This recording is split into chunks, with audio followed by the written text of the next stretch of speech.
Today we discussing the case 1 continue article. In case previously we discuss the universal gravitational force. Also this universal gravitational force we discussing about in cubic, that means x, y, z coordinate, three coordinate, in which shows the position vector r1 of the object mass m1 from the origin O. Similarly, the position vector r2 are shows of the mass m2 from the origin. Then the two masses have also related distance or position, in which the m2 is position vector from the mass m1 is vector r21, as similarly the m1 is the position vector from the m2 is can be write as r12 असं आपण लिहू शकतो.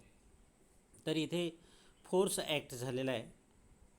In case या डायग्राममध्ये तुम्हाला force दिसतोय F21 vector F21. तर F21 हा फोर्स कसा असेल, तर आपण काल कसं वाचायचं त्याला इथे रेडी केलेलं आहे. द फोर्स वेक्टर F21 हे कसं म्हणायचं, ऑन M2वर ॲक्ट झालेला आहे. ड्यू टू कुणामुळं झाला आहे, M1मुळं झाला आहे. त्याचा दुसरा अर्थ असाही घेता येतो, this force vector F21 is directed from M1 to M2 असं पण म्हणता येतं.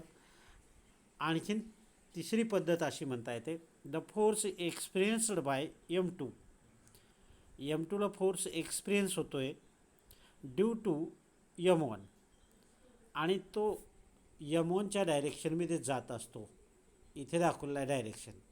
अशा टाईपचा फोर्स आपण ग्रॅव्हिटेशनल फोर्स म्हणून इथे लिहिला आहे इक्वेशन नंबर 1मध्ये.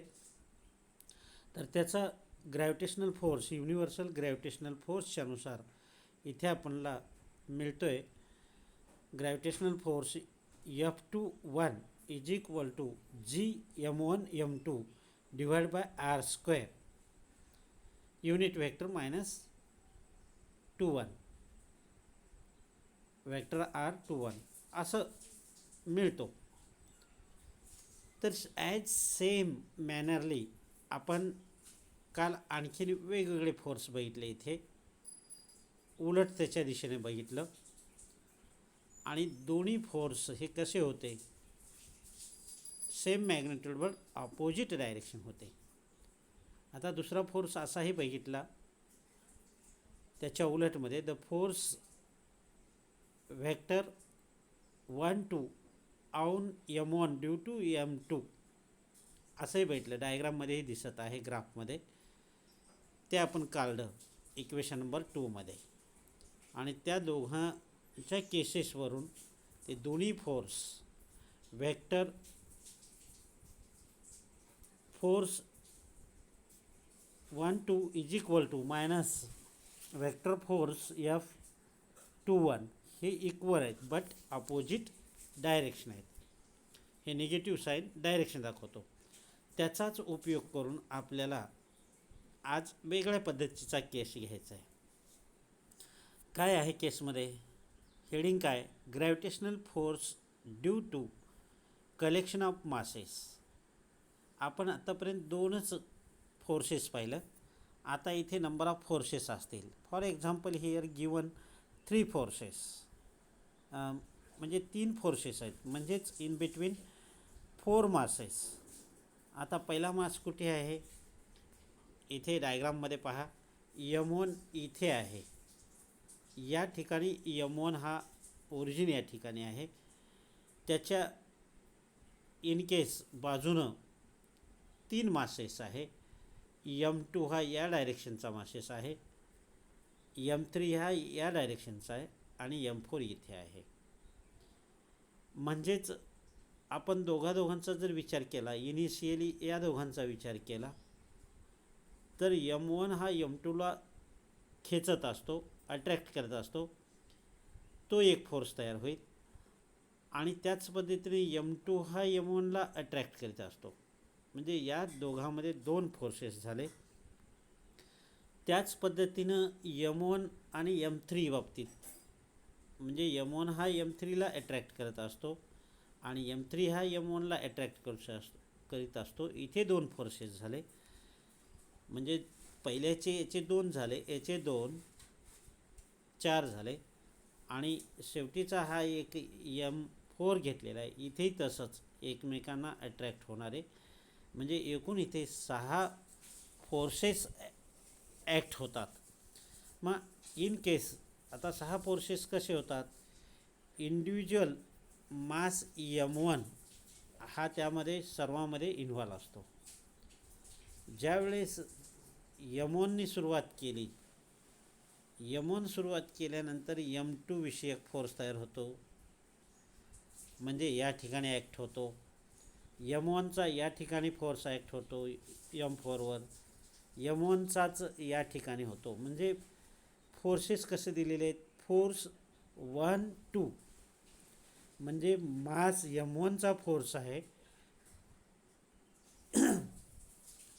म्हणजेच M2वर ॲक्ट झालेला आहे असा अर्थ असेल. किंवा M1 म्हणजे इंडिव्हिज्युअल 1, 1 आहे इथे, म्हणजे 1 फोर्स या मास M1चा हे तिघांसोबतही आहे शेअरिंग. त्याच पद्धतीनं आता इंडिव्हिज्युअली M2 हा M1वर ॲक्ट होणार आणि तसंच M3 देखील M1वर होणार आणि M4 देखील M1वर ॲक्ट होणार. अशा टाईपचे इथे फोर्सेस आपल्याला बघायचे आहेत. तर इथे काय सांगितलेलं आहे, in this case the forces of mass M1 act on masses M2, M3, M4 and that masses कोणते आहेत. आता M1ने ॲक्ट केलेला आहे, लक्षात घ्या. M1 act on the mass M2वर, तर तो फोर्स कोणता आहे, हा फोर्स आहे.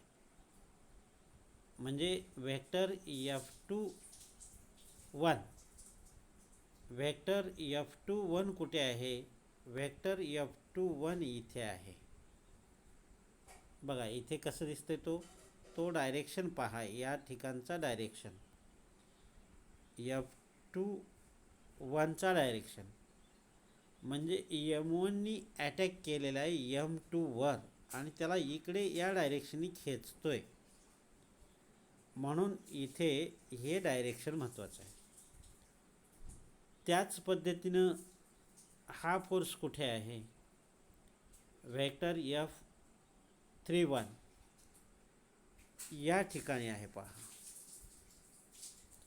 म्हणजे M1चा फोर्स M3वर ॲक्ट होतो आणि त्याला या डायरेक्शनने ओढत असतो. डायरेक्शन लक्षात घ्या. आता त्याच पद्धतीने हा फोर्स वेक्टर F41, तर तो फोर्स कुठे आहे, इथे आहे. म्हणजे M1चा force act on the mass M4 and directed towards, कोण्या डायरेक्शननी घेतो, या डायरेक्शननी घेतो. म्हणजे प्रत्येक फोर्स टुवर्डस द मास M1वर आहेत. मग आता याच्या बाबतीतला फोर्स म्हणजे वेक्टर F21चा रिलेशन आपल्याला घ्यायचा आहे. तसंच F31चा रिलेशन बघायचा आहे आणि F41चा रिलेशन बघायचा आहे. ऑन नेक्स्ट पेज आपण पुढच्या पेजवर बघूया. हां, आता इथे इंडिव्हिज्युअल आपण फोर्स घेतलेला आहे as like equation number 1, equation 1 प्रमाणे घेतलेलं आहे. इक्वेशन 1 एकदा पहा कसं आहे. इक्वेशन 1 इथे आपण पहिल्या पेजवर घेतलेलं आहे. Vector F21 is equal to G, capital G M1 M2 divide by R square आणि युनिट व्हेक्टर मायनस R21. याच पद्धतीनं म्हणजे या एक्सप्रेशनप्रमाणे आपण हा पहिला एक्सप्रेशन घेतो आहे, जो की फोर्स, लक्षात घ्या, जो की फोर्स इथे या दोघांमधला आहे. M1 ॲक्ट होतो M2वर आणि त्या M2ला आपल्या डायरेक्शनी ओढत असतो. फोर्स ॲक्ट झाला M2वर, कुणाचा? M1चा, आणि ओढतो कुठे? आपल्या डायरेक्शननी. तो फोर्स हा म्हणायचा. मग हा फोर्स कसा लिहायचा? Vector F21 capital G M1 M2 divide by R square. तोच आपण पुढच्या पेजवर घेतलेला आहे. त्यानंतर मग हा फोर्स घ्यायचा, त्यानंतर हा फोर्स घ्यायचा. तर ते बघूया आपण step by step on next page. पुढच्या पेजवर बघा. हां, आता इथे काय म्हणलं आहे आपण? The force experience by molecule किंवा point object mass M2 due to M1 that is equal to force vector F21 is equal to capital G M1 M2 divided by R2 square. आणि युनिट व्हेक्टरचं तसं काय नाही, घ्या न घ्या चालतं. Similarly आता दुसरं काय आहे? The force experience by M3. आता M2 झाला, आता M3 ड्यू टू कुणामुळं? M1मुळं. तो फोर्स कोणता आहे? Vector F31. तोही याच पद्धतीने लिहायचा आहे. Same manner capital G M1 M2. आता M2 आहे इथे M3 घ्यायचं. M1 हा कंपल्सरी आहे, कोणासोबत आहे? तर M3 सोबत आहे, आणि डिस्टन्स सेम आहे. या ठिकाणचं डिस्टन्स सेम आहे. युनिट व्हेक्टरही बदलतो. ॲज सिमिलरली त्याच पद्धतीनं तिसरा फोर्स कोणता आहे? F41. आता F41 हा फोर्स देखील तसाच घेतलेला आहे. सेम मॅनरली तिन्ही फोर्स असे तयार झाले. या ठिकाणी फक्त बदल काय करायचा आहे? M4 घेतलेला आहे. मग आता ह्या तिन्ही फोर्सचं रिझल्टंट जर फोर्स घ्यायचा असेल, तिन्ही फोर्सचा रिझल्टंट फोर्स म्हणजेच नंबर ऑफ फोर्सेस जर असतील, नंबर ऑफ मासेस जर असतील, तर कॉमनली रिझल्टंट आपल्याला फोर्स घ्यायचा असेल तर शेवटचा एक्सप्रेशन दिलेला आहे रिझल्टंट फोर्स म्हणून फॉर N पार्टिकल. इथे आपण पार्टिकल किती घेतलेत? M1 M2 M3 M4 घेतलेत. आणि जर nth पार्टिकल असतील तर त्यांचा एक्सप्रेशन जनरली असं लिहायचं आहे. Equation number 3 vector Fi is equal to summation of J is equal to 1 to N. In this case force, vector force Ij हा एक्सप्रेशन घेतलेला आहे. आता याच पद्धतीनं दुसरी बाजू घ्यायची आहे आपल्याला. आता दुसरी बाजू कोणती घ्यायचं आहे? तर दुसरी बाजू अशी घ्यायची आहे, त्याच फिगरमध्ये, त्या फिगरनुसारच आपण घेऊया. ती फिगर परत बघू आपण.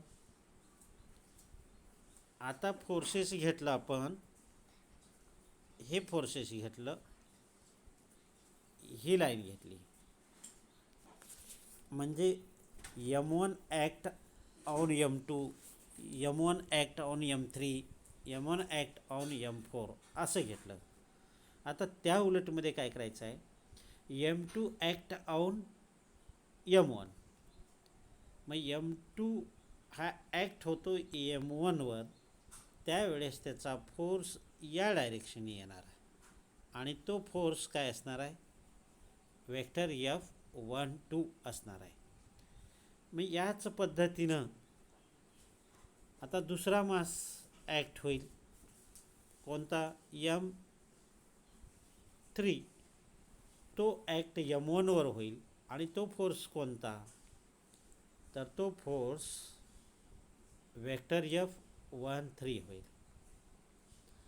आणि सिमिलरली M4 हा ॲक्ट होईल on the M1 and directed towards M4 and that force is F14 होईल. मग यांचे एक्सप्रेशन 3 बघता येईल आपल्याला. हे तिन्ही एक्सप्रेशन इथे त्यानंतरच्या केसेसमध्ये आपल्याला बघायचं आहे.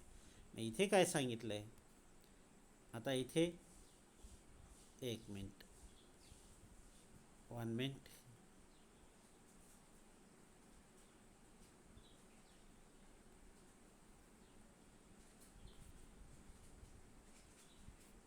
हां, 1 मिनिट.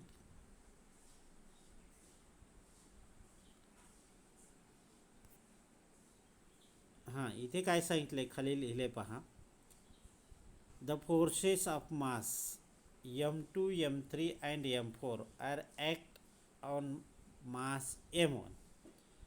म्हणजे हे सर्व वेगवेगळे मासेसचे फोर्सेस ॲक्ट होतात एका इंडिव्हिज्युअल पार्टिकल M1वर. मग आता आपण दोघांचं रिलेशन फोर्स घ्यायचा आहे. पहिला हा M2 ॲक्ट होईल M1वर, तो फोर्स असेल वेक्टर F12 असेल. मग नंतर तिसरा पार्टिकल M3 ॲक्ट होईल M1वर, तो फोर्स असेल वेक्टर F13. आणि तिसरा जो पार्टिकल असेल M4, तो ॲक्ट होईल M1वर आणि तो फोर्स काय असेल, वेक्टर F14. मग त्यांचे एक्सप्रेशन आपण पुढच्या पेजवर कंटिन्युअस घेऊया. तर ते इथे दिलेले आहेत पहा, सिमिलरली म्हणून दिलेलं आहे. कसं दिलेलं आहे पहा. हां, काय दिलं आहे, same way the force experience by M1 due to M2 is vector F12. तर त्याचा एक्सप्रेशन ॲज सेम वे वरच्यासारखंच लिहिलेलं आहे. म्हणजे हा फोर्स आणि तो वरच्यातला पहिला फोर्स इक्वल आहेत बट अपोजिट डायरेक्शन आहेत. त्यानंतर तिसरा पार्टिकल ॲक्ट होतो, तो ही फोर्स आपल्याला वेक्टर F13 आहे. याच्या अपोजिटचा हा एक्सप्रेशन असेल, same magnitude but opposite direction. कारण इथेही M1 आहे आणि M3 आहे, इथेही M1 आहे, M3 आहे, बाकी सेम आहेत जवळपास. आणि फोर्स या आणि या दोघांमध्ये काय फरक आहे, तर इथे F31 आहे पहिल्यात, तर इथे F13 आहे, म्हणजे डायरेक्शन चेंज आहे. ॲज सिमिलरली चौथा पार्टिकलचा, चौथ्या ऑब्जेक्टचा M4चा, तेही इथे दोघांमध्येही सेमपणा आहे. फक्त आता इथे थोडंसं करेक्शन करा, इथे पार्टिकल M4 घेतलेला आहे, तसंच इथे या ठिकाणी इथे चुकून M2 झालेला आहे, त्याला M4 करा. हा फक्त इथे M4 तुम्ही करेक्शन करून घ्या. आणि त्यानंतर ह्या दोघांमध्ये जर डायरेक्शन बघितली तर कसे असणार आहे, अपोजिट असणार आहे. Same magnitude but opposite direction असं असणार आहे. नंतर इक्वेशन नंबर 3 मधला रिझल्टंट फोर्स आणि इक्वेशन 4 मधला रिझल्टंट फोर्स हे सारखेच असणार आहेत, बट अपोजिट डायरेक्शन असणार आहेत. हा आणि हा ही रिझल्टंट कसा आहे, सारखाच आहे, बट अपोजिट डायरेक्शन आहेत. आता त्यानंतर काही केसेस आणखीन दिलेले आहेत. सम केसेस इम्पॉर्टंट, वेळ थोडा आहे, लक्षात घ्या. आता एक स्पेस दिलेला आहे, स्पेरिकल हॅलो स्पेस दिलेला आहे, स्पेअर दिलेला आहे. त्यामध्ये एक पॉईंट ए घेतलेला आहे आणि त्याच्या डायमेट्रिकली अपोजिट हा P1 असेल, Q असेल. इनिशियली हे दोन समजा. तर या दोन पार्टिकल मासेसवर फोर्स ॲक्ट होतात एकमेकाच्या. म्हणजे Q ॲक्ट होतो एवर डायरेक्टेड या डायरेक्शननी, P ॲक्ट होतो एवर डायरेक्टेड या डायरेक्शननी. तर याची अवस्था काय होईल, तर याची अवस्था झिरो कंडिशनमध्ये राहील. म्हणजे दोघांचाही इक्वल बट अपोजिट फोर्स असतो ये या ठिकाणी. तर इथे ये is resultant force is zero. Similarly आपण एस आणि आर हे डायमेट्रिकली अपोजिट पॉईंट घेतले तर ये पार्टिकलवर तसेच होतील, ते या डायरेक्शनने ॲक्ट होतील. म्हणजे इन केस इथे काय होईल, या आतमध्ये स्पेसमध्ये रिझल्टंट फोर्स हा झिरो राहील.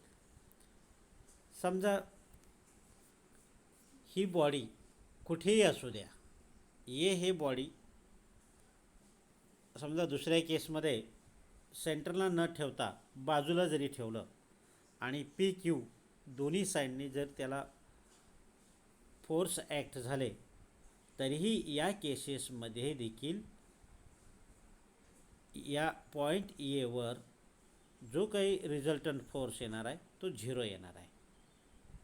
म्हणजे एकंदरीत सांगायचं आहे की या स्पेसमध्ये हॅलो स्पेसमधला कुठल्याही पार्टिकलवर बाहेरच्या सेल पार्टिकलचा फोर्स हा काय असतो, झिरो ॲक्ट होतो.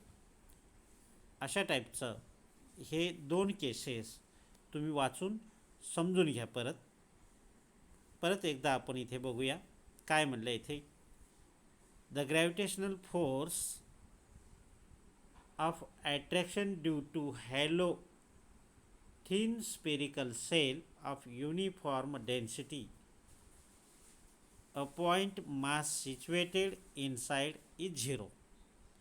म्हणजे या हॅलो स्पेअरमध्ये कुठेही तुमचा पार्टिकल असू द्या, त्याच्यावर जो ॲक्ट होणारे जे फोर्स आहेत या सेलवरचे, या सर्कम्फरन्सवरचे कुठलेही पार्टिकल मासचे फोर्स ॲक्ट जरी झाले तरी ते रिझल्टंट फोर्स हा झिरो असतो. आता फॉर एक्झाम्पल इथे आपण घेतले, A is the point mass place in hollow sphere of the centre. नाव take two point mass P and Q in diametrically opposite direction. Its forces समजा P चा FP, Q चा FQ, with the two forces act on the particle A in opposite direction. These are equal magnitude but opposite direction. So these two forces cancel to each other at point A. मग ए या ठिकाणी फोर्सच राहत नाही आहे, म्हणजेच net force at point A is zero राहतो. याच पद्धतीने आपण दुसरी केस घेतलेली आहे.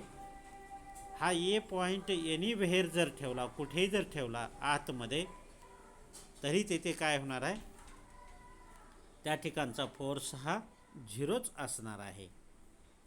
हे असे एक एक्झाम्पल दिलेलं आहे केस 2 म्हणून, ते तुम्ही वाचन करा. तर थोडक्यात इथे हा आर्टिकल संपतोय. Here stop this article.